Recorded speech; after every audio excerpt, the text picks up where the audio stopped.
Hi, everybody. Welcome. I'm going to call this meeting to order. It's August 23rd, 2023. Those present today, we have Mary Lee White, first time in person. Welcome back. Peggy Gilday, Lisa McGee, and then on Zoom, Vicki Rosenberg. We are trying to connect with Stan Steiner, and I hope we do. But since we have a quorum, let's move forward. So everybody had a chance to review the agenda. I move to approve. Oh, do you have to ask for a motion first? I move to approve the August 2023 regular meeting agenda. Thanks, Mary Lee. Do I have a second? Second. Awesome. Okay. All in favor? Aye. Oh, sorry, was there any discussion about? Okay, all in favor? Aye. Any opposed? Stan. Great, motion passes. Welcome, Stan. Can you hear us? Should be able to hear me now. Great, thank you. We just adopted the agenda. Let's move on to approval of the July 20th meeting minutes. Do I have a motion to approve? Motion to approve July meeting minutes. Thank you. Do I have a second? Second. I'll second. Okay. Any discussion? Look okay? No. Did you say yes, Vicki?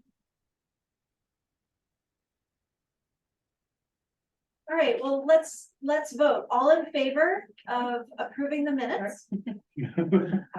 Aye. Aye. Aye. I Any opposed? Right, motion passes. Did we have any correspondence? No correspondence. this month. All right, and it doesn't look like we have any members of the public, in person or on Zoom. So we will move to the consent agenda. Remind me, do I ask if anyone wants to pull anything from the consent agenda to talk about? Is that how we do it? Sometimes we ask Stella to talk about the narrative and then ask if there's anything you'd like to discuss. Okay, perfect. Stella, would you mind giving us a little overview? Not at all. Thanks. So good afternoon. A couple of items to note. The library has not yet received any disbursements for this fiscal year. We had in fiscal year 23, I think it was maybe late September, early October when we saw the first disbursement. So this is not unusual. So they will be coming. The Teton County Treasurer's Office is still undergoing their audit, so they are still on track to have the audit completed in October. So all of the documents that we have for fiscal year 24 are now good and valid to be approved, but there's still some things that they'll be doing in terms of fiscal year 23. Some items that we had that came in like invoices in July. We won't see the back out of those items until the end of the audit in October. So we're currently showing it this year's spending, but they'll be. yeah, so some changes there to come down the track. From this fiscal year to the right fiscal year. Okay, Yeah. Great. Likewise, currently we're showing revenue from the Foundation and Friends for $9,600 roughly. Those were expenditures from fiscal year 23, so kind of the same situation has occurred. We've asked that those be moved to fiscal 23, but until we see the final output of the audit reporting, that's going to remain in our books as fiscal 24. Okay. Two new things that we've done for fiscal 24. I've added 2 new reports. They're both very basic, simple Excel spreadsheets. One of them is regarding. So, just so everybody's aware, if you're not already, we have with the Wyoming State Library, a program called Central Acquisitions, whereby we send them funds and then we tell them what we want to order, but they actually place the orders for us because they're able to get a greater discount with some of our vendors. And then they handle the invoicing and so forth. One of the things that Kip and I were discussing is that you see the amounts that we send to them, but what we actually have on deposit with them isn't really shown anywhere in any of the reports you've seen before. So what I'm going to start doing is every month just have this Excel spreadsheet that just says state library deposits, just so you know what we have on deposit with the state library.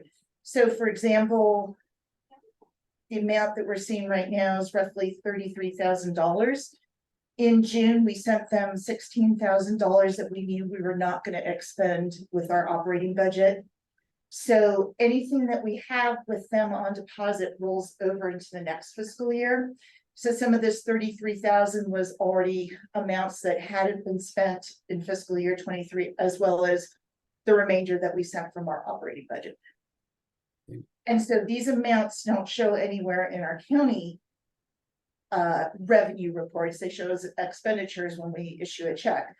But that's why we thought, Kip and I thought that, oh, we should be having something that you board members can see in terms of what we have with them. So that's one of the new spreadsheets. Okay. The other is regarding our capital reserves. So our capital reserves, you can see in the balance sheet, there's always the amount that the treasurer's showing of what is in our capital reserves account. However, what we don't see is what our actual expenditures to that account are. Last year, we were entering those expenditures in our QuickBooks, which actually was not the way to do it, because then it was looking like those expenditures were coming out of our operating budget. So what we've done is the treasurer, they've looked and I've worked with them to remove those out of our operating budget. Those have now been taken out of our capital reserve fund.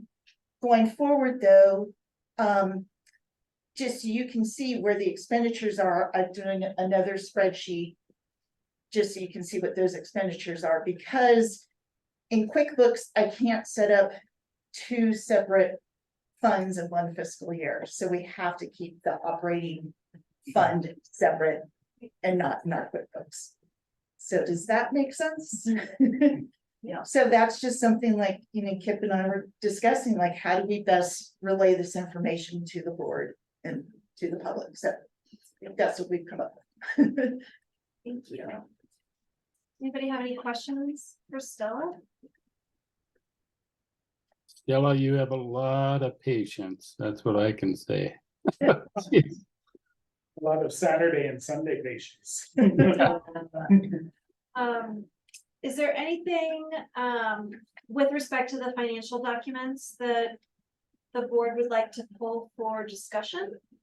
I just had a quick question about these little overtime things. I was just curious. They're kind of minor and it's kind of like a nuisance. So I just didn't know how you guys function in terms of that. And your wages and the list and then there's little overtime. I just wasn't sure how that. So generally, in general, overtime needs to be pre-approved by the director. But there's a couple of positions where just by the nature of their positions, sometimes they will go into overtime, and that would primarily be our facilities maintenance coordinator and our IT administrator, just due to the nature of their job. And usually if there is overtime, it's maybe like 15 minutes or 30 minutes in a pay period. It's generally not a larger amount than that. So those are typically what you're seeing in terms of overtime. They look minimal, so that Yeah. helps me. Thank you. I was just curious. Thank you. Anybody else? Questions? Want to pull anything? If not, do I have a motion to approve the July Should that be August 2023 consent agenda? I saw that. Yes. Mary Lee, thank you. Do I have a second? Second. Okay, any discussion? All in favor? Aye. Right.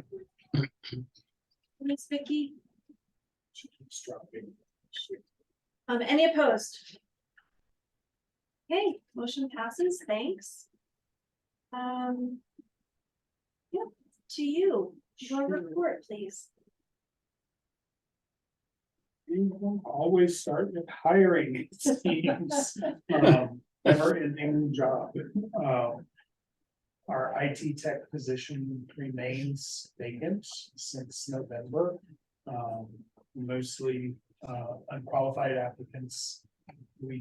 I believe there might be an interview coming up soon, at least a phone screening. So we remain hopeful. That's all we can do. Yeah. Oh, okay. So you have multiple IT people, so it's No, just one. we have one in the tech help. Okay, Oversee. And right now, for one person who's doing everything, we're trying to. Yeah. We had in the last fiscal year, we established a part-time facilities maintenance tech position. We were pretty unsuccessful in filling it. We were able to fill it for 8 hours, which was not adequate. So that position ended at the end of the fiscal year, and we had approval to increase that to a full-time position. And so we advertised, we had 3 candidates, and we have successfully hired some. We'll start on the 11th, and extremely qualified. We're looking forward to that. There's a backlog of projects to work on, so Vicky.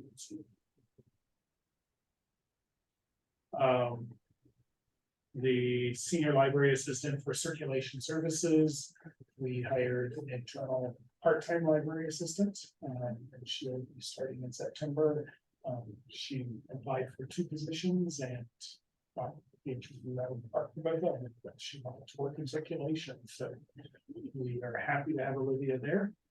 What else? We actually left that one out.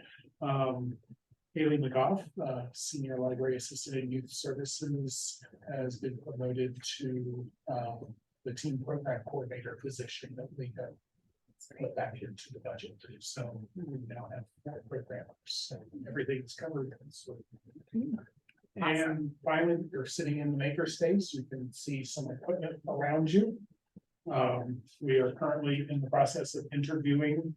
We had a number of applicants, and I would anticipate by early next week, hopefully, we'll have someone in that position. So That's exciting. we're moving ahead. Yeah,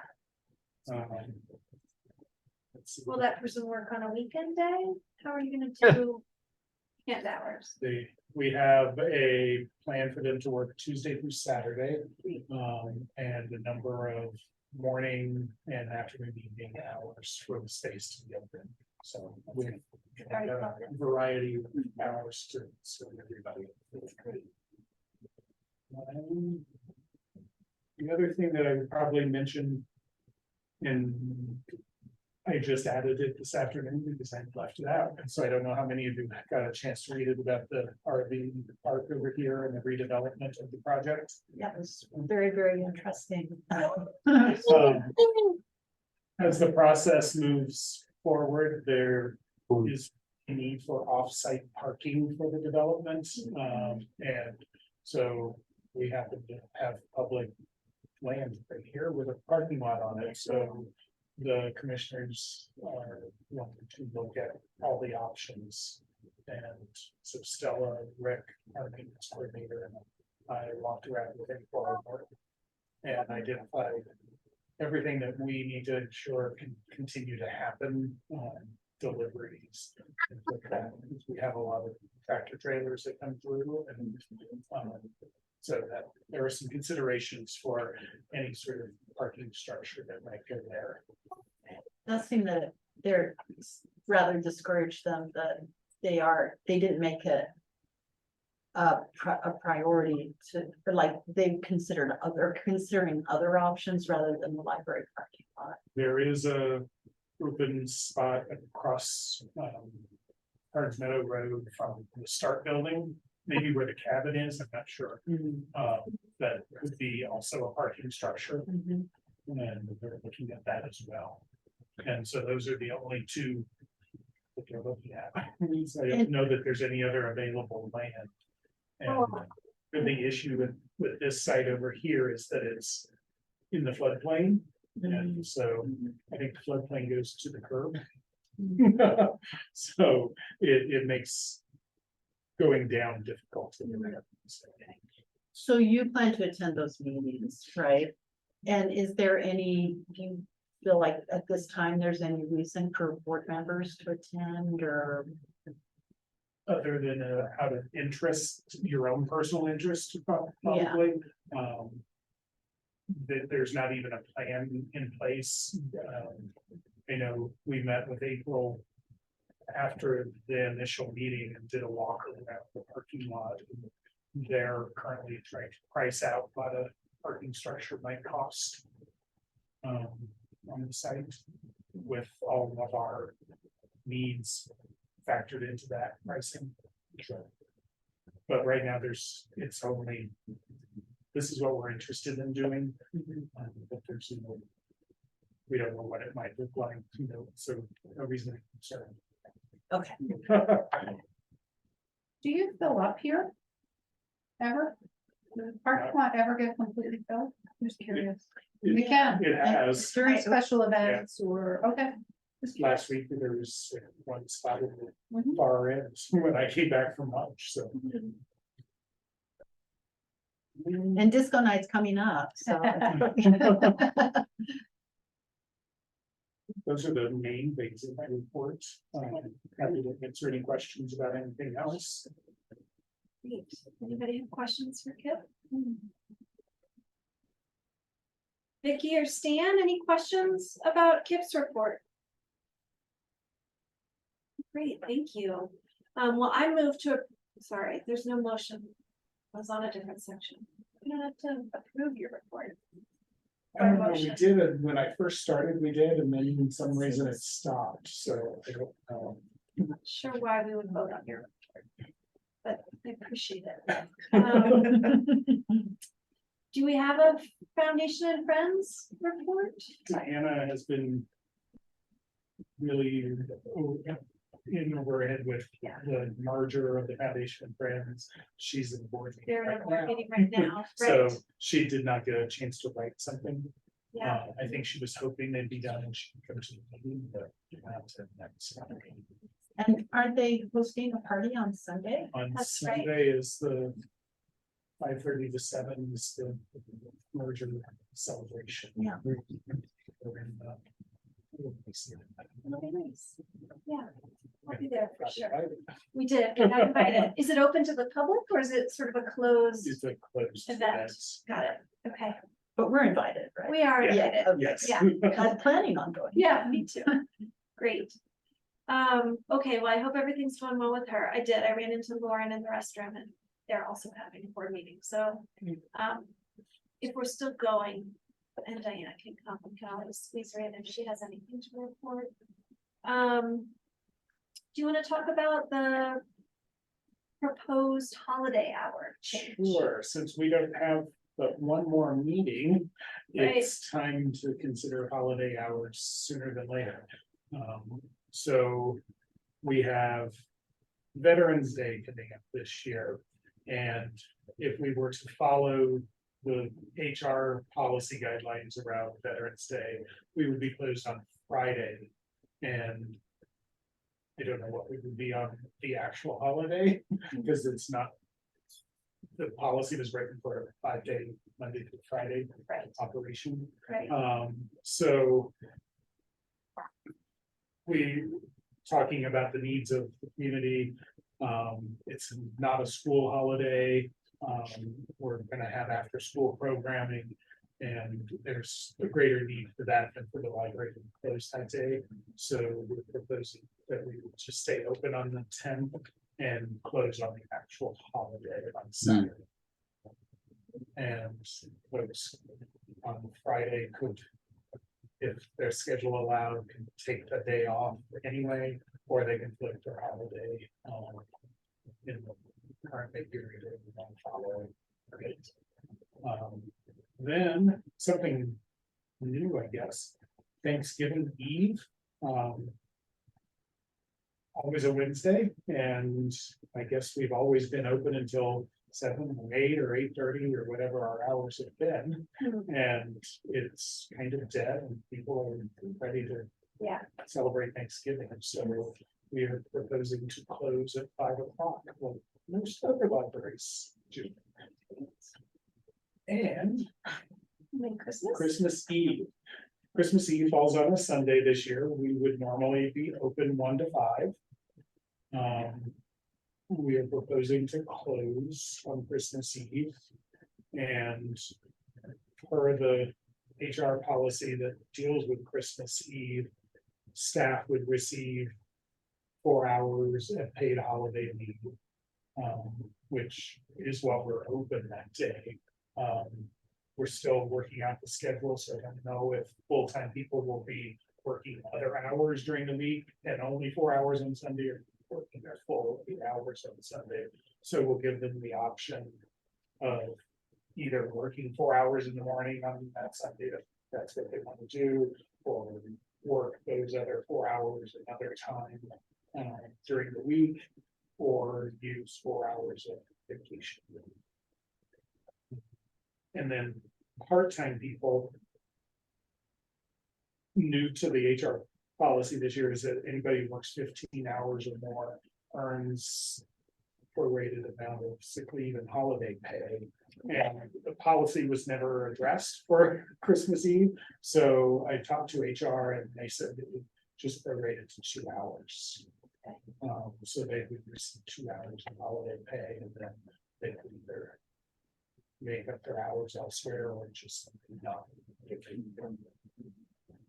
More than 2 hours that day. Well, it's possible. New Year's Eve, not an issue. Yeah, we'll just be open for hours, right? Okay. Great. Still plenty of time to figure out.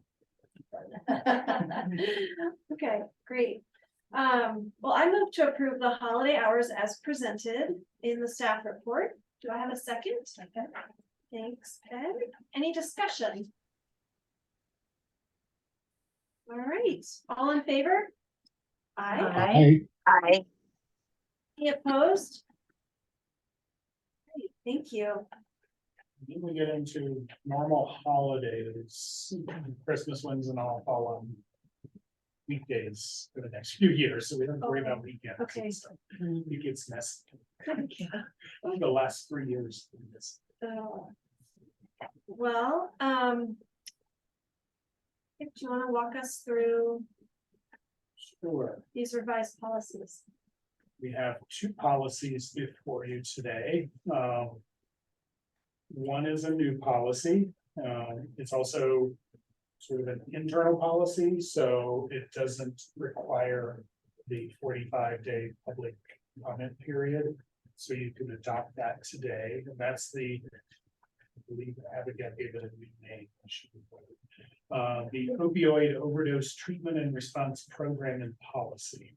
And what that policy would do is allow the library to stock naloxone in the library in the event of an overdose in the library. And it would allow staff who wish to be trained on how to administer naloxone. If you had a chance to read through the policy, it goes into a lot of the background of the Wyoming law, how it came about. And the policy is just written to follow the statutes and the Department of Health's rules that they establish. A number of staff attend the periodic community mental health training that we talked to in the Ordway. And the last round that was offered, staff was well, yes, we should be prepared. And so, we have done this when I lived in Oregon, it's much less. formal. But, you know, Oregon is a little different. Yeah, But when I worked in Seattle, there were overdoses on a regular basis in the library, and we just needed to be prepared. And when I talked to Jody Pod, in the health department, public health, the opioid problem is increasingly a big deal here. So, I think it's a good policy to be putting in place, and just to be ready should it happen. Have any other county agencies considered this, like maybe the rec center? Or other places where people come, I can't think of anywhere else. I don't believe any county entity has done it. Because this was the first for Abigail to review. She hadn't seen anything along this line before. I know it is according to what they're taught in the training, that it is available elsewhere in the community, but I don't know where. are there questions about the policy? Any concerns about the language, anything? I just have a procedural question. So we vote on this 3 times? This one you just vote today, This and this, then we're done. and then It's it's approved. policy. Okay, all right. Do I have a motion? Move to adopt the opioid overdose treatment and response program in policy. Effective, why is it Oh. effective the 20th? Just kidding, Oh, typo, okay, just making sure, effective Well- today. 23rd. The 23rd. Great. I did Do I that before. Fixed. do I have a second?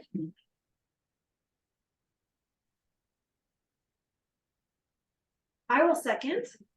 All in favor? Aye. I, Any opposed? Okay, great. Thank you. All right, and then the second policy, the library card policy.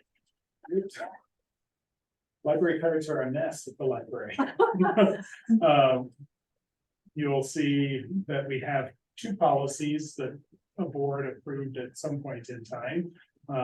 Youth services card policy and an educator library card policy. And if the only place they see anything otherwise about library cards is on the library website, how to get a library card, and it sort of gives you some information. It's just not very cohesive. And it's not written down as a policy, so it probably should be. And so that's what you have in front of you today, is a policy that pulls together all the other existing policies, takes what we currently do with issuing library cards, and just puts that down on paper, so that it's very clear. Somebody reading the website could be wanting to know how to get a card, could Right. easily figure out where they fall into that list of card types. New cards that we're talking about is a temporary library card, which is just an online registration. Maybe you just moved to town, you're unpacking, but you want to listen to an ebook. And you don't have time to go to the library, so you can apply online. It gives you a temporary barcode. It's good for 7 days, and you can start downloading ebooks and listening to materials. And then you have 7 days, you come in and get a real library card. Seasonal library cards, we've never offered before, but there's been a long time demand for those. We, again, and it's not policy, but we do have something on the website about if you're a worker, it's temporary worker in town, you can go through some hoops to get a card, but it's not as formal as this, or as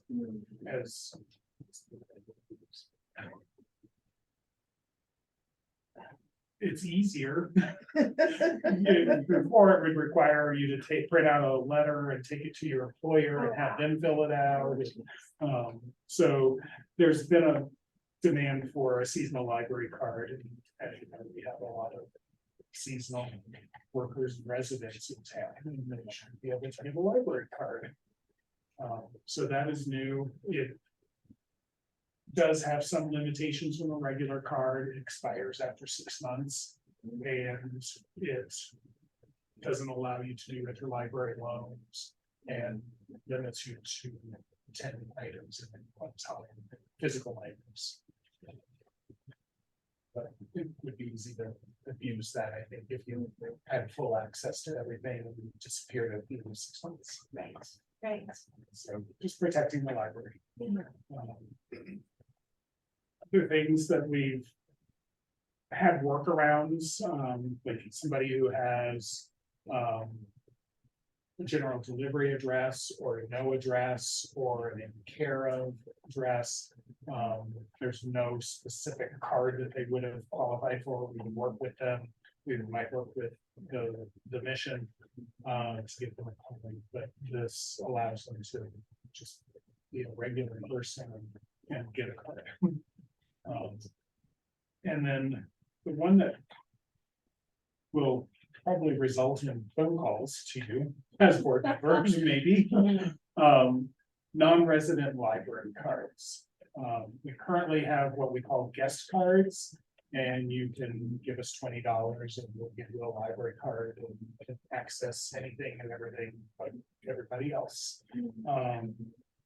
But as we've gone through and created these other library card types, and we've entered into the reciprocal borrowing agreement with Valley of the Tetons, which is where probably our largest group of non-resident library users are.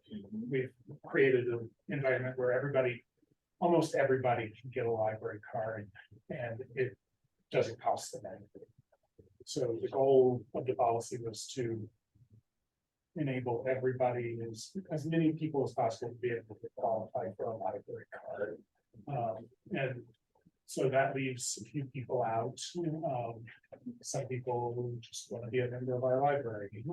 Some patrons maybe of Valley of the Tetons specifically, who like having access to our Overdrive Libby collection because it's better than Idaho's collection.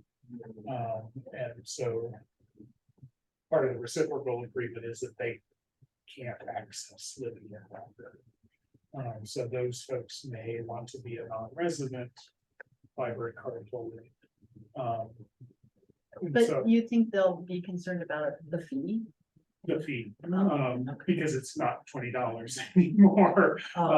It would be based on a formula that would be equivalent to what a per capita basis of what a resident in Teton County pays. So I borrowed some language from the Illinois state law and how to calculate it. Yeah. And you take the revenue you receive from property tax or whatever supports the library, the public funds, and divide it by the population.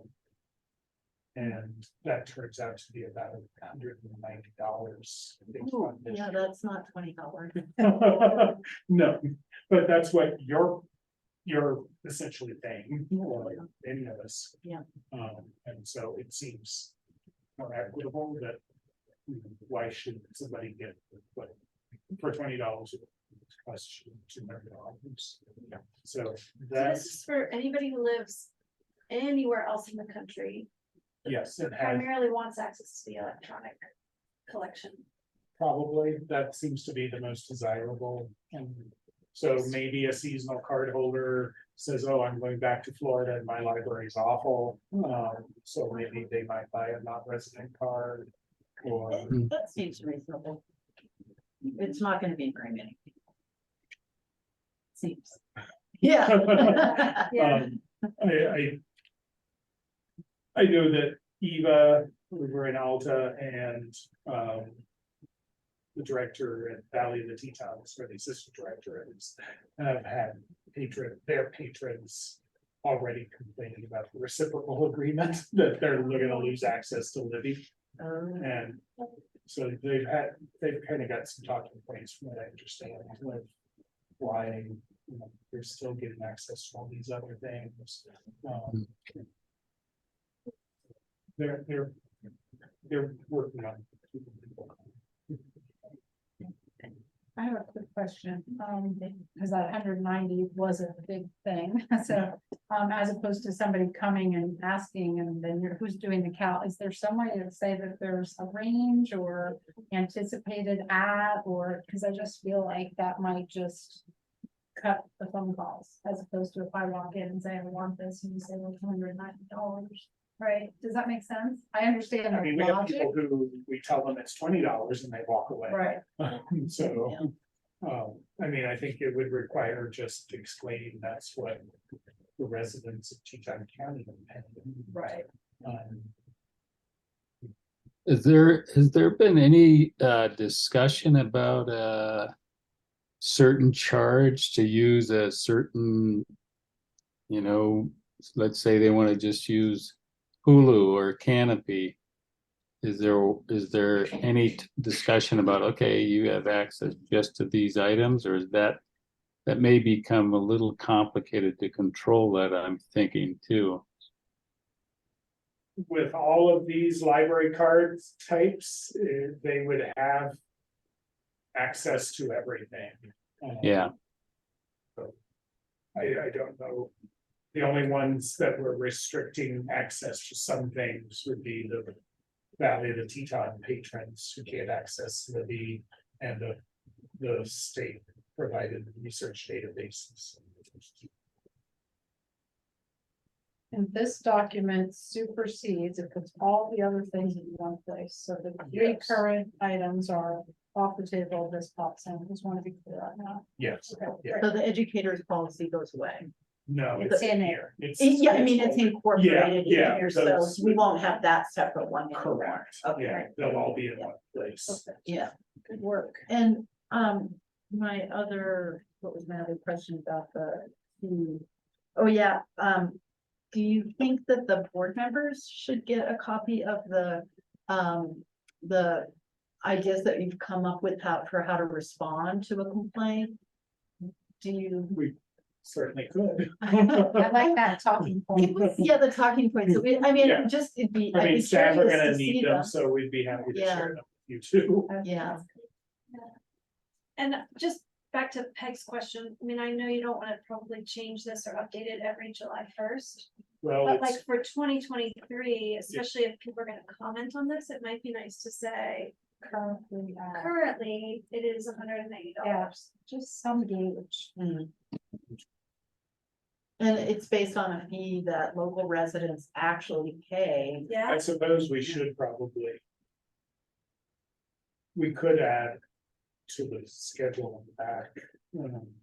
Where it says calculated annually for library card policy, we could add for FY 24, and it's $190. And that, because of the way the policy's written, don't have to have the board approve the change every year, but we Right. can just update. but for this comment period, Yeah. yeah. More transparent, I think. That's the year 25. It is, it's a big hike. You'll be. It's not the most expensive out there. Most suburban Chicago libraries, it's over $200. Well, great. Does anybody want to make a motion then? Which I understand would launch this 45-day public. Yeah, we have, this one is one that has to go out for the 5-day comment. And we would be looking at voting on it in October. Okay. And there would be a public hearing within our regular meeting for the public to discuss and ask questions and whatever, for those who didn't submit any. And that's posted in the newspaper, how is that? This is Yes. Public notice. Public notice is Okay. ready to go. Great. That notice would also be on the the library website, right? It'll be on the library website as well, and it'll be physically posted in here, in the library for people to read. Okay, And so if people don't want to submit a comment, they can come the day of. Yeah. In October, but we're still voting that day. Yes,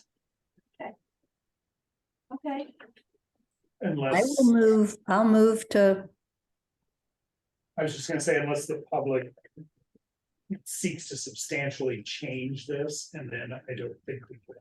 Then at that time, we have to go back. Right. Another comment period. or if Nope. we're not in agreement as a board. Right. After we hear those comments. Okay, great. Vicky, you want to make a motion? I'll move to start the 45-day comment period for the library card policy. Thanks. Do I have a second? Second, Great. Any discussion? Okay, all in favor? Aye. I, Any opposed? There you go. Thank you. Great, so two last matters on the agenda. This next one is about the special September board training meeting, and I can't remember, did we say it was the 13th?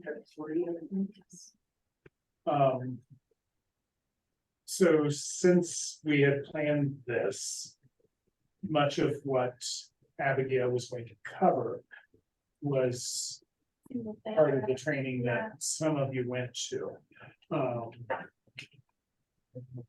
Last month, sometime. It was just like last week, Vicky and Stan and I were there. So that component of the training, she's probably not going to cover. We're going to hope that the county is able to offer it again in a 4-hour version. Otherwise, we might have to travel to Cheyenne for a 7-hour training. Did we miss something? I didn't know about this. You weren't there, but did you, it was There last was an week. email that went out for the training. Yeah, a couple of weeks ago. And I saw that it was August 15th and I knew I couldn't attend. It did take me a minute. I kind of missed it initially too. And then Yeah. something else came up, like, so I get the Outlook like alert that I've got an Outlook email, and I don't think I got that for some reason because I did have trouble with that too. I'm really thorough, but no, I did not see that. We should double check. Yeah. It's the state passed a law last year that went into effect this year. That any board with fiduciary responsibilities has to take. Yeah. And so that it caught most people by surprise. They were able to throw the meeting together. I think the notice went out the week before the meeting. It was pretty last minute. It was very- And there was a little bit of discussion on Outlook. I thought you were on that. Where Stan, I think you were saying I can go, and I said I could go. But you weren't going. I remember that. Okay, well, somebody could share it with me, I'll make sure I'm not missing these kinds of things. That would be great. I don't know that in there. So that component, well, I'll finish, I guess. The hope is that Keith will do the training again sometime before the end of this fiscal year. Because so many people weren't able to come on that. Yeah. If Good. not, the state does provide the training periodically. Which those are. But I believe if you take it once, you never have to take it again if you serve on the board. I think that's right. Do you, Vicky and Stan, do you remember? Are we good? I'm not sure about that, Kip, but you know, what was Abigail interesting is- thought, but the way I read it, it was an annual training, but. I think Mary Martin did say that this is a one and done. But- 7 hours. We probably ought to Uh, verify it. another possibility, and maybe it would be getting a hold of Mary Martin. There were a few people at that meeting from another county Right. through, I don't know if it was Zoom or whatever. And that might be a way for the two of you that weren't able to attend that meeting. There might be another way to do it that way, just in another county via Zoom or something.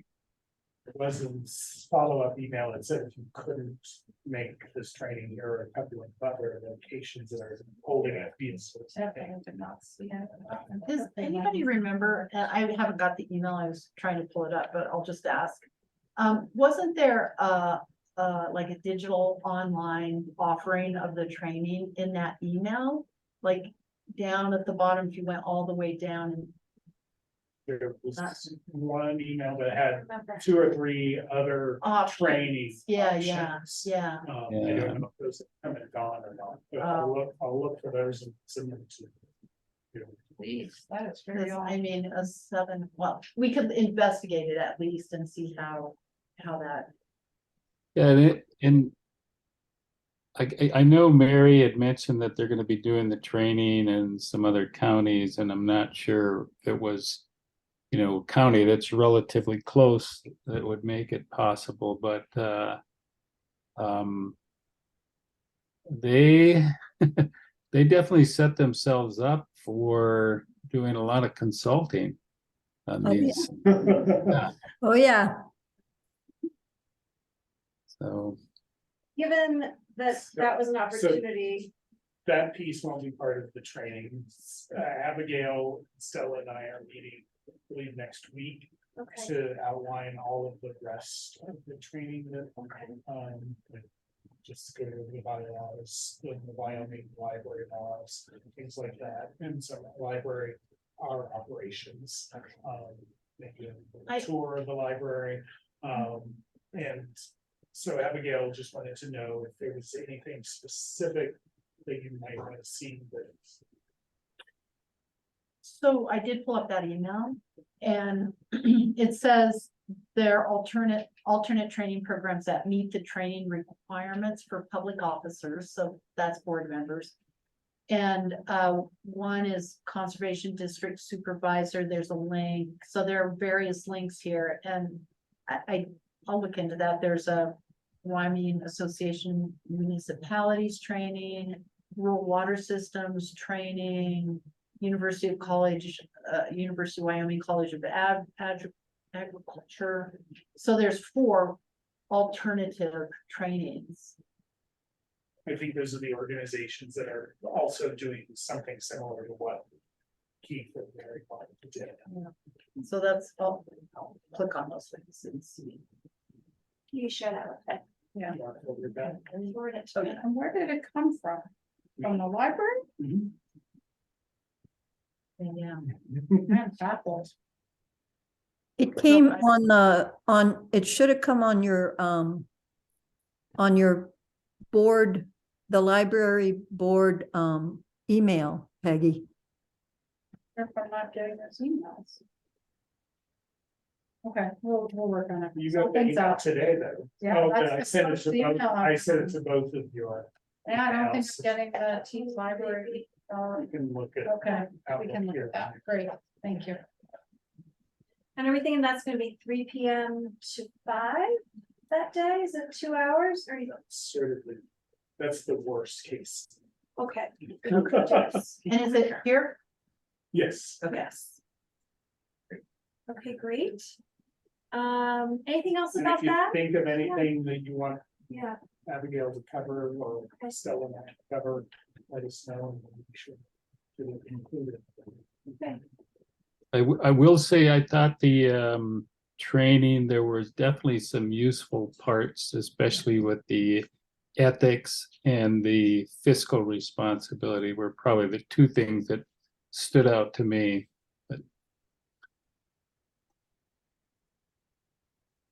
A lot of it was common sense, but some of it, as Stan said, was pretty informational.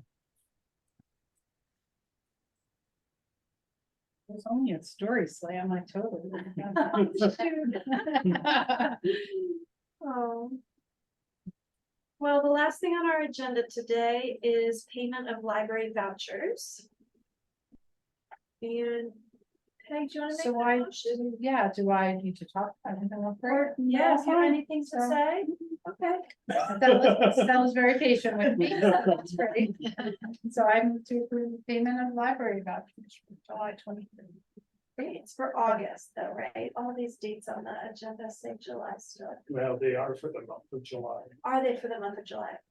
Okay, perfect then. We're, yeah, there might be some of them probably August at this point, but Okay, great. I just wrote what we used to write. Okay, great, good. Well, I second the motion. Any discussion? Okay, all in favor? Aye. Any opposed? Great. I guess I will, do I have to make a motion to adjourn or do we just adjourn? Somebody usually makes the motion for the. I move to adjourn. That we all seconded. All in favor of adjourning? I. All right, any opposed? All right, thanks for joining us on Zoom.